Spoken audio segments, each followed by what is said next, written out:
अकाल जी। सत श्री अकाल।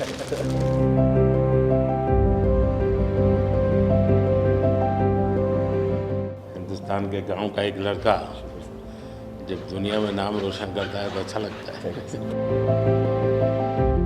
और आप तो नसीब वाले हो जी, आपके परिवार ने आपका नाम दिलजीत रखा तो आप जीतते ही जाते हो लोगों को। हम पढ़ते थे, मतलब ये लिखा हुआ सब जगह और खुद कि मेरा भारत महान, लेकिन मेरा भारत महान मैंने इस टूर में एक्चुअल जाना सर। जब मैं भारत घूमा ना जी पूरा, तो मेरे को पता चला ये क्यों कहते हैं मेरा भारत महान। सचमुच में भारत की विशालता एक अपना शक्ति है हाँ जी। जी सर। ये बेनिफिट जनसंख्या इसलिए मिलता है ऐसा नहीं है, हम लोग एक वाइब्रेंट सोसाइटी है। आपकी जर्नी से भी सर हम जब देखते हैं तो मतलब आपने कितना अपनी इकाइयों में हिमाचल चले जाना और सब हाँ, कुछ छोड़ देना और फिर भगवान का इतना आशीर्वाद हो जाना, ये बहुत बहुत मतलब ये भगवान की मर्जी ही है। उसके बिना क्या होता है। 100%। हमारे देश में हर इंसान पौधे में भी परमात्मा देखता है। 100% देखते हैं, मतलब हम वेस्टेज नहीं करते हैं। हाँ थ्रो अवे कल्चर वाले लोग नहीं नहीं है, है। रिसाइकल रीयूज अभी दुनिया में नाम आया है, हमारे तो ब्लड में है। हाँ जी दुनिया को इसका पता नहीं है। जी, कभी आप अपने कार्यक्रमों के द्वारा ये ज़रूर कर सकते हैं जी। कि भारत के लोग पर्यावरण की रक्षा कैसे करते कैसे हैं। करते हैं? अब जैसे मैंने अभी ये कार्यक्रम चलाया, एक पेड़ माँ के नाम, अपनी माँ को याद करते हुए, माँ जिंदा है तो माँ को साथ ले जाओ और पेड़ लगाओ, माँ की जीवन स्मृति बन जाएगी वो। और माँ जिंदा नहीं है अब तो फोटो लेकर के जाओ, लेकिन माँ को कहो माँ तुम्हारे लिए ही है। हमारे लिए पेड़ है। तो अपनी माँ जिसने हमें जन्म दिया और ये धरती माता जो जीवन देती है, दोनों को हम एक प्रकार से जी आज करोड़ों लोग ये काम कर रहे हैं। हाँ, भारत में सबसे बड़ा अगर कोई जादू जिसको कह लो तो वो योग है। और जिसने योगा को अनुभव किया है वो उसकी ताकत जानता है। हाँ जी सर।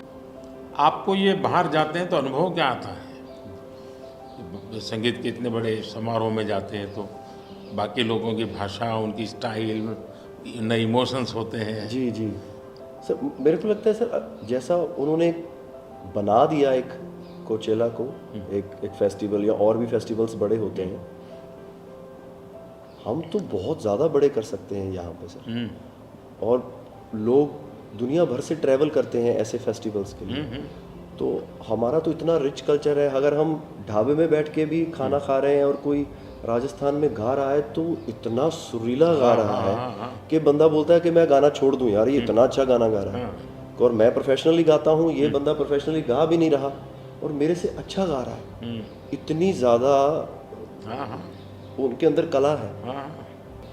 वो लोग बना के बैठ गए, और अगर हमारे इधर कोई ऐसा डेवलप होगा तो दुनिया भर से लोग मेरे मन में एक कल्पना है, आ सकते हैं सर। मैं सोच रहा था कई वर्षों से, लेकिन अब वो मैं इसको कर रहा हूँ।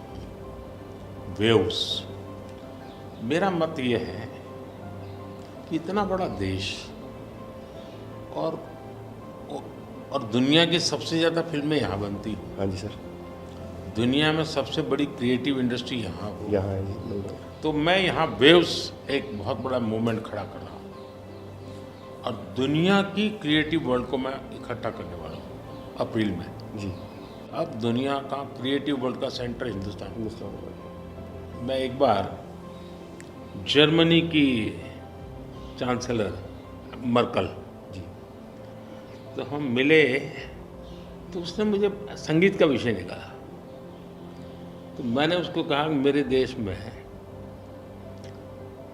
सूर्योदय के पहले संगीत हो ये अलग है और सूर्योदय के बाद अलग उसका है। टाइम अलग है। हाँ जी। मैंने कहा मेरे अलग अलग प्रहर मेरे यहाँ होता है, हर प्रहर का संगीत होता है। फिर मैंने कहा सैड सिचुएशन है तो एक संगीत है, जॉय है तो एक है। तो फिर उनको बड़ा इंटरेस्ट लिया।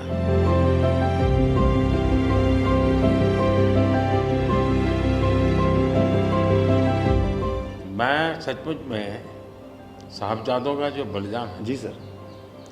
लेकिन सिख परंपरा ने उसको जिस प्रकार से निभाया है, जी। अद्भुत है। मैं तो पंजाब में रहा हूँ तो मुझे मालूम है, माता गुजरी और 7 दिन तक लोग सोते नहीं, और घर सच्ची नीचे सच्ची सोते ज़मीन हैं। पे सोते हैं जी। हाँ जी, हाँ जी, मुझे खुद को बड़ा इमोशनल अपील करता था। हाँ जी, तो फिर मैंने यहाँ आकर के 26 दिसंबर को हाँ जी, बात वीर बाल दिवस मना था। हाँ जी, और मैं देश के हर बच्चा को चाहता हूँ कि वो समझे कि कैसे वीरता होती थी, जी सर, आस्था क्या होती थी। कच्छ के अंदर लखपत में गुरुद्वारा है। 2001 में जब भूकंप आया तो उसको काफ़ी नुकसान हुआ गुरुद्वारा को। गुरु नानक देव जी वहाँ रहे थे तो मुझे बड़ी गहरी चोट पहुँची। तब तो मैं मुख्यमंत्री नहीं था, लेकिन मैं तब एक वॉलेंटियर के रूप में वहाँ कच्छ में काम करता था। अच्छा जी, भूकंप के 9 महीने के बाद मैं मुख्यमंत्री बना। जी सर, तो मैं कच्छ गया और मैंने पहला काम तय किया, मैं एक गुरुद्वारा को बनाऊंगा। बड़ी बात। लेकिन मैंने दूसरा तय किया कि मैं वैसे ही बनाऊंगा जैसा उस समय बना था। तो ऐसे लोग कौन मिलेंगे, तो मैंने बहुत ढूंढा मिट्टी कहाँ से मिलेगी उस प्रकार की। जी, आखिर को मैंने राजस्थान से कलाकारों को लाया, आर्टिस्टों को, और उनके बाद जैसा था वैसा बनाया। ऐसा तो मैंने आपका इंटरव्यू देखा था सर अभी हाल ही में, हाँ, उसमें जब आप अपने माँ और गंगा माँ की बात कर रहे थे, जब आप इमोशनल हो गए सर, वो मुझे बहुत टच किया। मतलब वो एक हमारे लिए आप प्रधानमंत्री एक बहुत बड़ा पद है, तो हम शायद एक जो उसके पीछे एक माँ और बेटा और इंसान है, वो कई बार वो निकल जाता है, भूल जाता है, क्योंकि एक ओहदा बहुत बड़ा है। लेकिन वो जब आप अपने माँ को लेके और गंगा मैया को लेके, वो जो आपका वो दिल भरा, वो टच होता है सर, पता चलता है कि ये एक्चुअली ये दिल से बात निकली है, तभी दिल तक गई।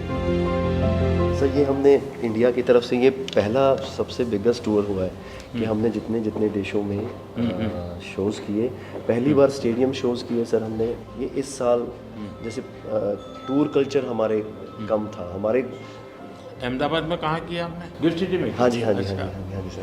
वो गिफ्ट सिटी भी एक मेरा बड़ा ड्रीम प्रोजेक्ट। हाँ जी, हाँ जी सर, हमने सबने हमको बताया सर, हम जब जलेबी फाफड़ा भी खाया और सबने बताया। सबसे बड़ी बात है, मैं आपकी तारीफ करने के लिए नहीं कह रहा, नहीं सर, इस शोहरत को पहचाना। और मैं आपके व्यवहार से देखता हूँ, लोगों से सुनता हूँ कभी कभी, तो मुझे लगता है कि आपके माता पिता के संस्कार का हो या गुरु की कृपा का हो, आपने इन सारी चीज़ों को पचाया है, शुक्र। उछल नहीं पड़े।